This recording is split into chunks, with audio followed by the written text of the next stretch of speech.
Bukod sa epekto sa kapaligiran, naapektuhan na rin daw ang kabuhayan ng mga mangingisda dahil sa mga reclamation project sa Manila Bay. Live mula sa Parañaque, may unang balita si Darlene Kai. Darlene. Igan, hirap na raw ang mga mangingisda rito sa Parañaque sa pakaunti ng pakaunting huli nila. Ang itinuturo nila na pangunahing nakakaapekto sa dami ng isda rito ay ang tuloy-tuloy na reclamation project sa Manila Bay.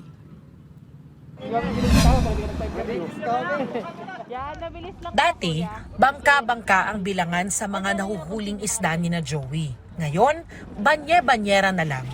Ganyan na raw kahina ang pangingisda sa Manila Bay, kaya hirap din ang kanilang hanap buhay.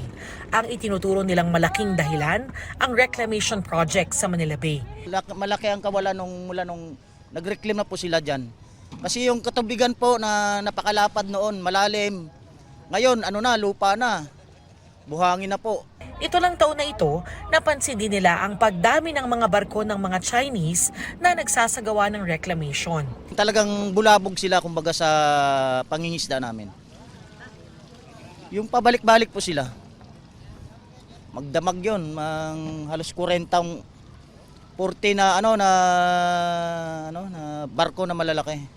Kinumpirma ng Philippine Reclamation Authority na may reclamation projects ngayon sa Manila Bay na isinasagawa ng Chinese construction firms. Kabilang dito ang planong gawing entertainment and gaming tourism spot ang lugar. Dahil daw rito, marami na raw sa mga kasamahan ni Fernando ang tumigil na sa pangingisda. Kaya yung ibang nagtatayo dyan ng hanap buhay, hindi na nagtayo. Tumigil na lang. Kasi nga pinagbawal doon sa bandang Cavite. Siya nga raw, wala na sa 1/4 ng dating huli ang naiuuwi. Sabi ng porter na si William, halos araw-araw daw dumadaong dito ang mga manggagawa sa reclamation projects. Minsan, sumasama rin daw siya sa pangingisda. Hindi naman daw sila itinataboy. Pero, hindi rin daw maikakaila ang epekto ng reclamation sa kanilang pangingisda. Mga Chinese, nagababal sila ng pagkain naman sa rito eh. Tapos yung mga bangka, pag napunta rin, pinapalis gawa ng baka tamaan ng kanilang pangukay.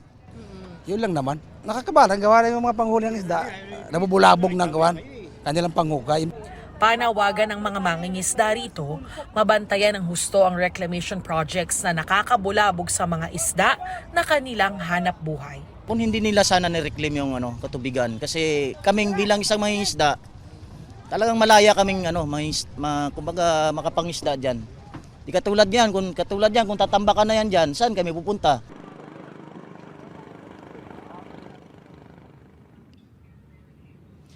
Iga na una nang sinabi ng DENR na bagamat nakatutulong sa ekonomiya itong reclamation projects, dapat pa rin pag-aralan yung epekto nito sa kapaligiran. Kaya kaugnay niyan, nagsasagawa na sila ng Cumulative Impact Assessment.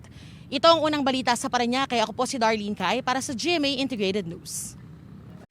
Mga kapuso, know the weather before you go at mag-subscribe na sa GMA Integrated News sa YouTube. Para sa mga kapuso natin sa abroad, bisitahin ang GMA Pinoy TV at www.gmanews.tv.